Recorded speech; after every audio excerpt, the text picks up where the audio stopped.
Okay, but I realized we were What? recording and no one did the intro, and I'm very upset about it. Well, I'm only recording for just in case we say something funny, and Mhm. the amount of stuff that I've kept in the beginning just because it made me fucking laugh is like insane. Okay. So I wish I was recording for the bullshit between you and I, Missy. Yeah, me too. Oh, so I guess we could do the child author, the children author, or whatever, The child author.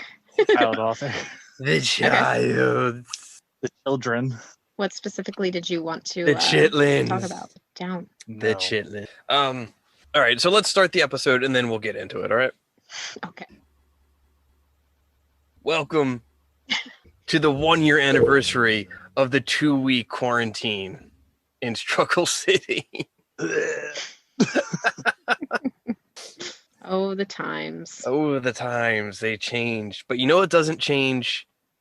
It's Casey, Dave, Missy, and Dave. And also Mhm. Dave fucking up the audio right at the beginning.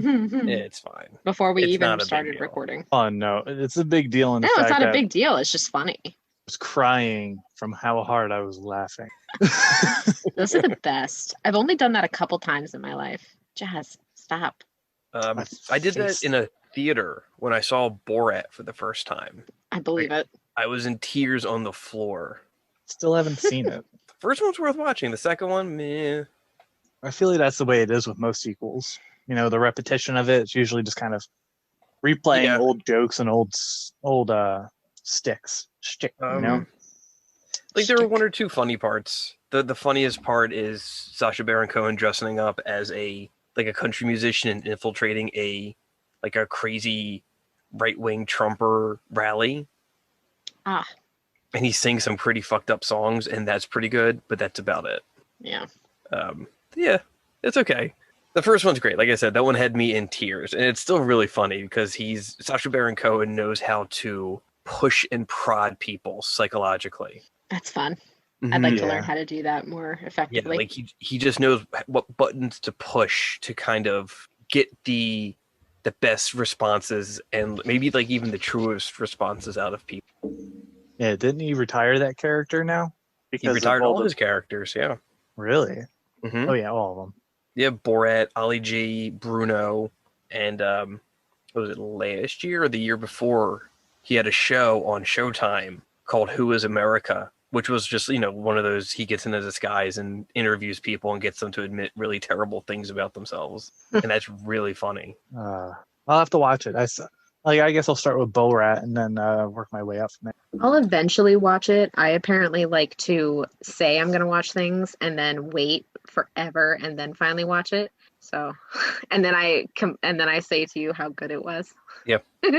I've done that twice recently. You have. But I'm proud of you. Oh, thank you. I'm proud of you. Yeah. 'Cause Yeah. You watch stuff that was most likely out of your comfort zone. Why do you say that? I don't feel like it's out of my comfort No? zone. Okay. I No, don't they were think just so. there's more movies that I would picture you just sitting down and watching had I not recommend it. Yeah. Okay, that's fair. They're outside of her watching zone. Yeah, that makes more sense. Whoa, But you never like heard both. that. You like the Lighthouse in Midsummer, so I'm proud of you. Yeah, I did a lot. So Really bizarre. you've seen Midsummer? That was one of the Yeah. ones that you watched? Okay. Yeah, I watched it recently and I was really afraid of watching it because I knew what the storyline was. And I had like seen a couple of scenes on YouTube where I was like, oh, let's see what the worst scene is. But seeing it all together made it so much better. It's not a horror movie. The horror is incidental. It sounds like Um, an A24 movie. It kind of just happens. Nope. An A24. I would still consider it horror. It's horror secondary, relationship breakup first. Yeah, when you put it in that perspective, it makes a lot of sense. Like relationship breakup, main character finds her power, whatever that's called, reclamation. I was really happy for her by the end of it. Oh yeah. Like she seemed so much better, Oh yeah. even though Rooting she for was her the whole- brainwashed, pretty much. Yeah. I was And just I smiling. told Can you not? I told Casey that I was really, really impressed with all of the acting because at one point, like, you see a lot of naked people, and I feel like it takes so much courage to do that. You know what I mean? Like, Not only naked people, old naked people. yeah. So it's just like a herd of people wearing elephant skin rugs just gyrating around. And it's not just the women either, because that's No. a very like sexist thing in movies where it's like, oh, it's totally fine to see full naked women and not naked men. Yeah. There's intergender gray bush about. Lovely. Gender. That's right. Dave's afraid of old people, so maybe this isn't his thing. Why are you afraid of old people? Oh no, it's an irrational fear I picked up when I lived with my grandma. No, that's fair. That's fair. I feel that because for a brief time, my grandmother also lived with us for like a week, and I had to lock and barricade my door because she would just wander around the house naked because she was just gone from Alzheimer's. Luckily, my grandma couldn't really walk, so I didn't have to worry about that too much. Oh my But my god. God. Lock, barricade. So like 2, 3 in the morning, I would just hear banging on the door. It was like, no, grandma, no. I mean, my That's fear awful. is based in my grandma falling asleep watching Telemundo. I was afraid she was gonna wake up speaking Spanish. That's a scene straight out of Grandma's Boy. Wait, is it? Basically, they get high. The grandmas get high and watch Telemundo. Oh my god. So anyway. Anyway, I may have mentioned this before, but I was rereading a book which I recently finished rereading, and I forgot how much I liked the ending. It was Joe Hill's The Fireman, which Why do I know that name? Joe Hill? Yeah. That's Stephen King's son. He wrote what I thought. Horns and Nosferatu, a couple other things, but I think The Fireman is his best work. Okay. That's and what it's I've only heard as well. appropriate because that book also takes place during a global pandemic. How about that? Yeah. But instead of just assholes refusing to wear masks, in that world, people are contracting a fungus, which, if it senses fear in the host, ignites and sets the host on fire. Well, I'd be dead. What? So you have pretty cool. to never be afraid of any. That's not possible. It's not, well, as you later find out, it takes a couple of weeks for it to reach the center of the brain that affects emotion.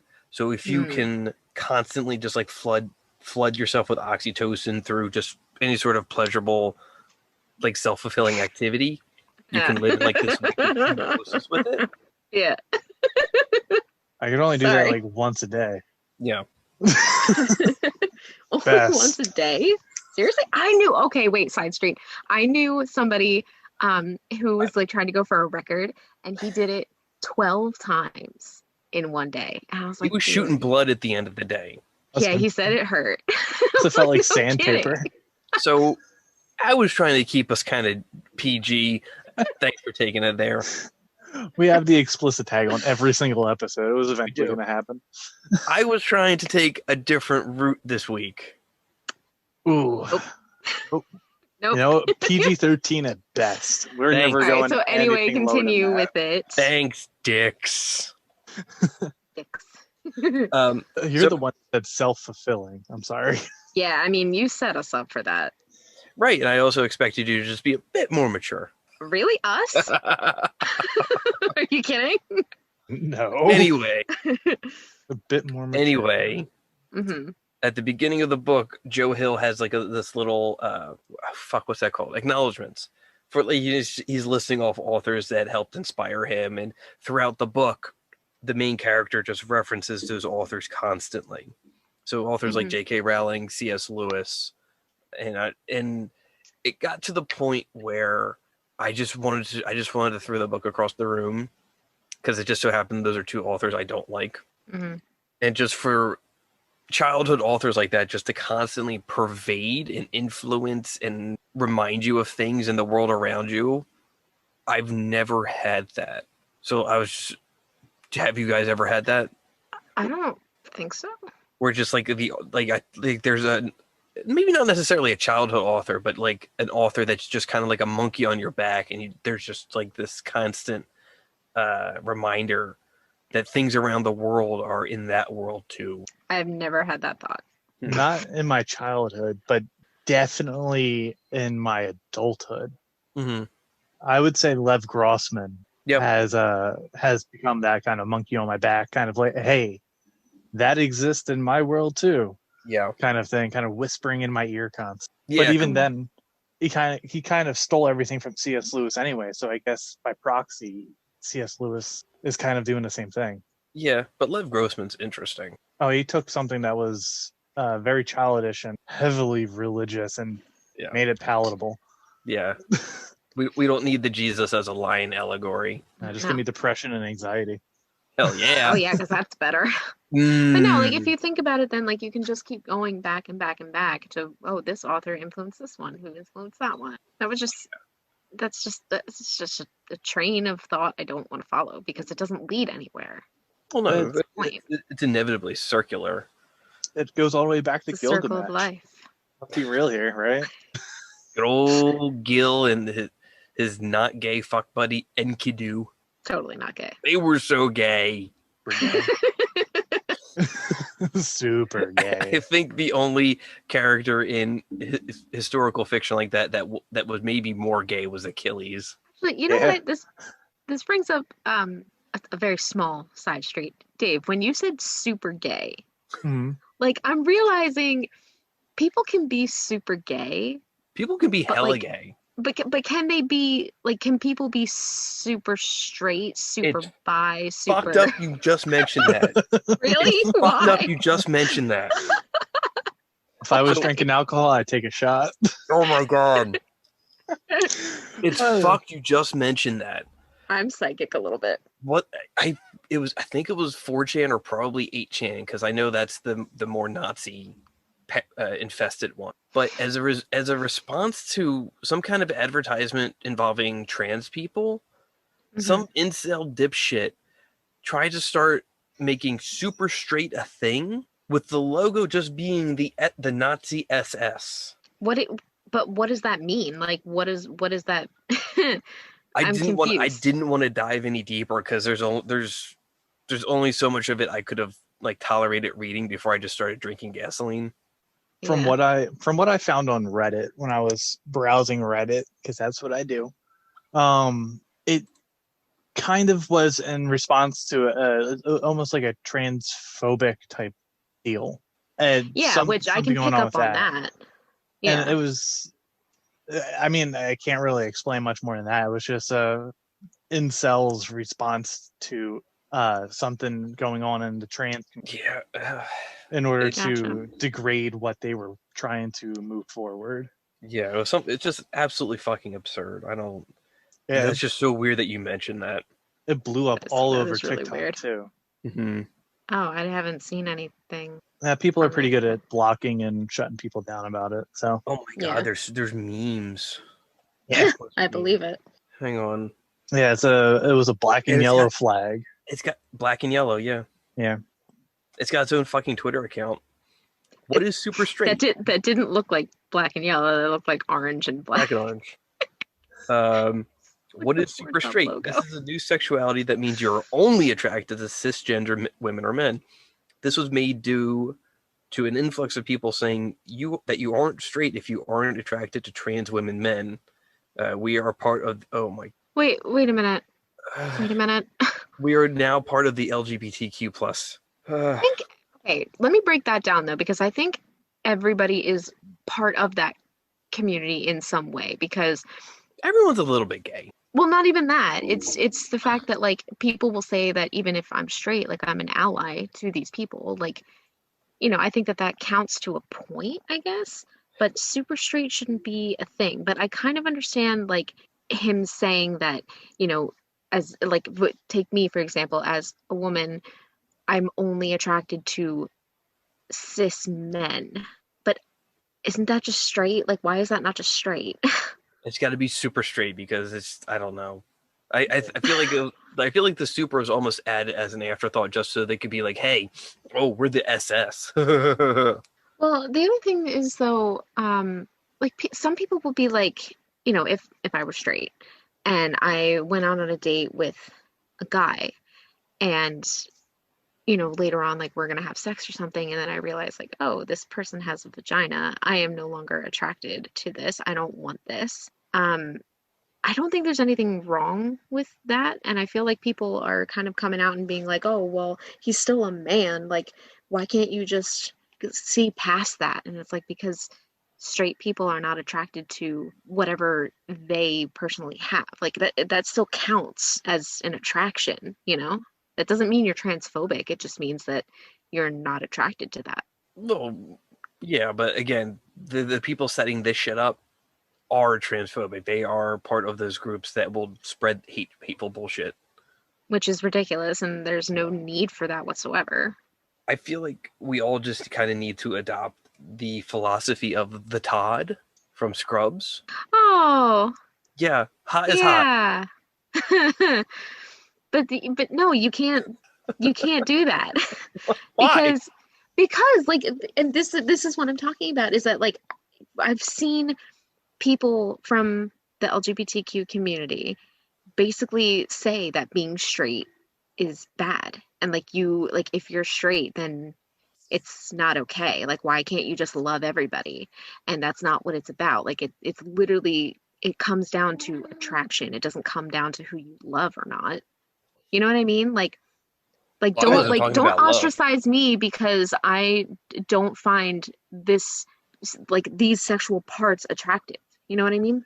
A good way to explain a lot of this and kind of hit at Missy's point and kind of summarize how everyone should at least feel is through the Greeks' perspective of love. And like there's like 5 different types of love. Mm-hmm. You got familial, you got romantic, you got, I would imagine we could probably throw sexual in there. Like that's erotic love.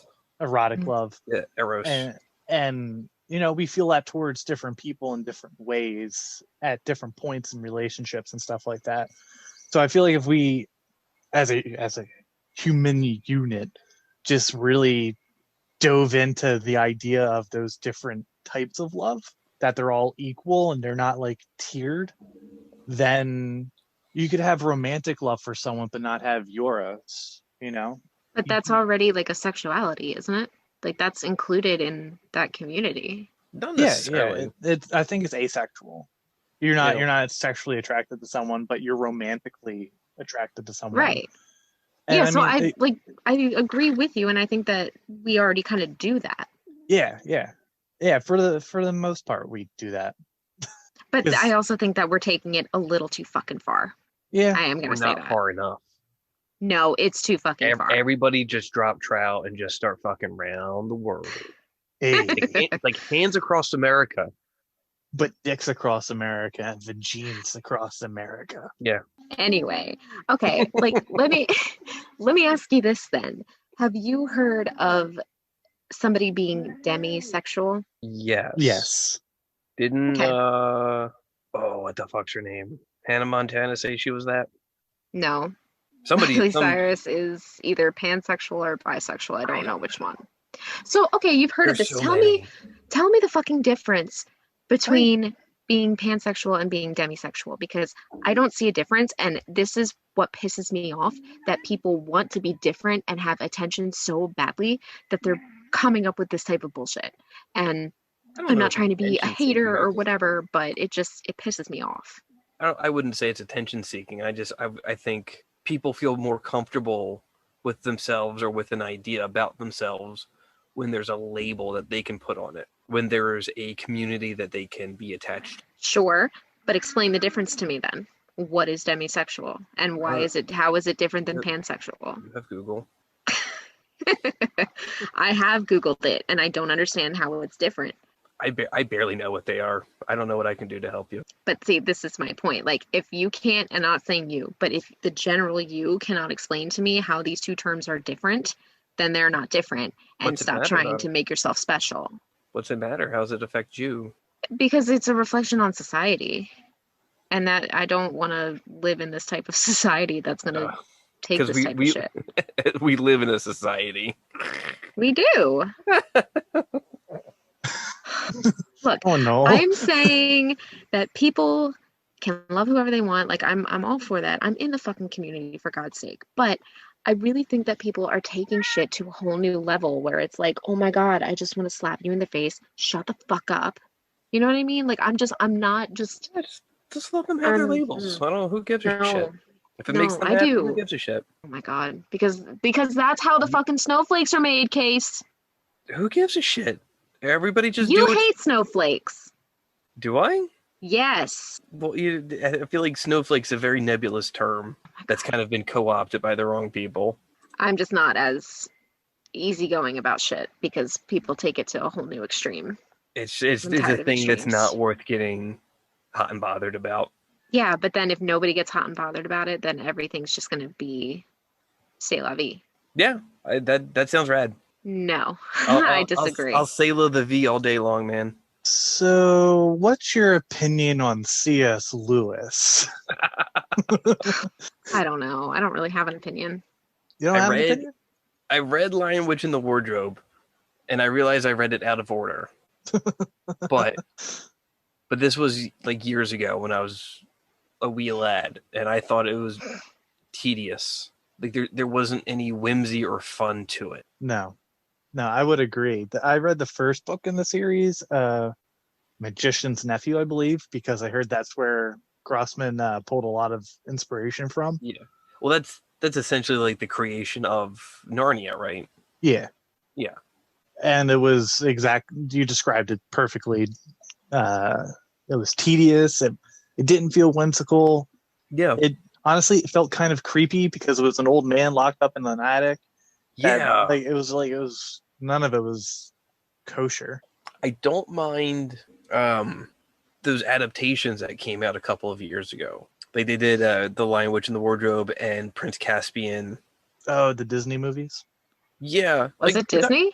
Yeah, that I was think Disney. So. Like production I liked the value, it movies. was pretty good. I had a huge crush on Lucy when I was younger too.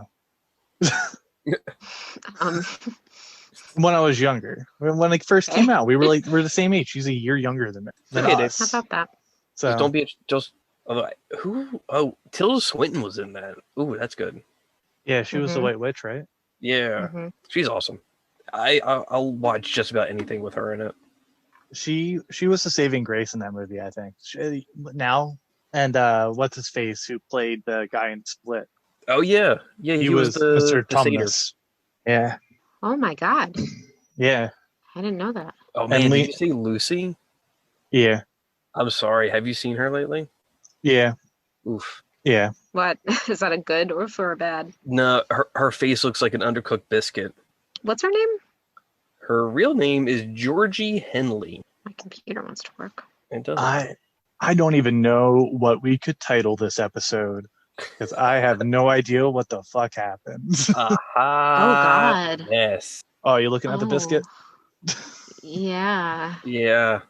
Now you do realize this. You're calling her a biscuit, but she's British, so that's a cookie. So. No, I mean, no. She looks like undercooked dough, so yeah, either one applies. Or how about cooked dough that's dunked in tea? Oh my God. I had a point that I was going to bring up. I don't remember what it was now. Yeah, her Twitter handle is awkward crone. That's kind of perfect. Oh no. Okay, speaking of authors, Dave, I meant to tell you that I started reading Of Mice and Men. You did? I did. Have you I'm not almost read done. it? No, I've never read it before. What do you think so far? The language is fucking annoying. Yeah. Yeah. It's a bit much to get through. It's not the worst in the world, but no, it's not the worst. No, Clockwork Orange is the worst. You need a like freaking dictionary for that. No, it's a short read. I do feel for Lenny. He's very sweet natured. I know what happens to him, but I don't know how we get there. Mm-hmm. So I'll let you know, but I just figured it would make you somewhat happy to know that I'm reading it. Makes me ecstatic, and especially since it's such a short read. I think everyone should read it at least once. Yeah, it was a lot shorter than I was expecting. But I was subbing for a class and the kids were going over what happened in whatever chapter, and I was like, you know what? I should just read it. I should just read it. So Yeah, awesome. That's awesome. Mhm. That makes me Yeah. that made my day. Oh, good. I'm glad I could do that for you. It's the only work of Steinbeck's I could ever really kind of like. I do want to read Grapes of Wrath just to put that under my belt, you know. Yeah, that's fair. Okay, so you saying his name. I refused to Google something the other day because I was like, it's in my brain somewhere. I know it. I could not for the life of me think who wrote Catcher in the Rye. J.D. And Salinger. I thought I kept going to Schrodinger or however you say his fucking name. I was like, I know that's not right, but Salinger. I just went to the cats. I just went to Schrodinger's cats, and I couldn't think of anything else. Yeah, God, Schrodinger. They sound similar. Yeah. Now in my head, you got me messed up. Who? It's Salinger, Yeah. right? Yeah, Salinger Schrodinger. God, I hate they that get fucking pretty book. close. That would fuck me up too. Yeah, thank you. You're probably gonna fuck me up later. Like now it's in my head. That book sucks. These books rule. I had to read Catcher in the Rye 3 times for high school, and it sucked every time. Never read it. I read it once and I tried to reread it and I couldn't get through it. But if you like read the plot summary on Wikipedia, like it sounds like a good book, but it's just not. No, there's other more interesting coming of age stories with a more interesting and sympathetic and relatable protagonist. Mm-hmm. Oh yeah, I would read Harry Potter again before I read that. Honestly, There's just so much in Harry Potter. I don't want to first book. have to go through all of it again. I was cleaning my room the other day and I found my old copies of Harry Potter, or at least the first 5 books. What'd you do with them? I'm going to burn them. That's what I thought you would say. I'm going to burn that along with the Jane Austen pop. Yeah, that was funny. I didn't. No, we're not going to buy it, Dave. Oh, did you steal it then? No. I have other things to spend money on. What? Fuel isn't one of them? I mean, yes, fuel, but not for fire. Could have done the world a service, just bought all the pops back there and just tossed them into a fire heap. We have like 10 of them, Dave. I'm not spending that much money on them. How much would that be? Even with my discount. They're what, like $10 a pop? Exclusives go for 15. Shit, that's like $150. But then with my discount, it's I think You still get 40. 30, right? No, 40. What? Yeah, they did away with employee appreciation, so now only books, and I think T&G get that 40%. Oh shit. You know, should have came back. No, you shouldn't have, because things have been fucking bullshit. Really? Yeah. That might be a topic for another episode since we're running out of time. Yeah. I mean, I just got a second job, so I was looking. You did? Yeah. Oh, you want me to tell you what? Oh, working with paper and office supplies. Okay. Like you, Dave, you know this is going to drive her up the fucking wall. Right. Like, what are you doing? How did you get there? Were you looking for teaching jobs or like what? Words. I owe school about $7,000, so I can't get my degree or my transcripts. So I got another job at a place that sells office supplies, and to pay off what I owe that shithole. You do what you gotta. Yeah. But this no, way, that's good though. I mean, if you this corporate before when they were at the bookstore. Oh yeah. So I think Casey might have an idea. I know where he is. Well, hey, I mean that's good though. Congrats. I mean, if you want to come back to the bookstore, I'll put in words for you. I'm all right. Okay, you're better off because chances are you'll be shoved in the cafe because there's nobody there. Yeah, fuck that. I mean, we could probably use another building sub at my school, but that's a long drive for you. Yeah, that's a bit. I can walk here, so I mean. Oh yeah, it's right around the corner for you. Yep, that's not that bad, and I get to lose a little bit of weight. Hey. Dave's abusing the Zoom room emoticons. I see that. Aha, now I'm first. Anyway. Okay. Thanks for joining us on this blessed 1 year anniversary of our first 2-week quarantine. There's a cat in the background. Miss will adjourn shortly to skin it. No. Sounds like it's in the heat. She's old. You know what you do for a cat in heat, I hear? Shove your finger up its ass. You take a damp Q-tip. Oh my god. But remember, it's Shut got up. barbs. It's got barbs, so you got to put like little silicone flexy things on the end of the Oh Q-tip. my god, shut up. No, you just take a All of you. damp Q-tip and just, Flex prostate. Nope. I'm good. Thank you. Thanks for joining us. We had a set topic from Casey, and we stayed on it for maybe 2 minutes.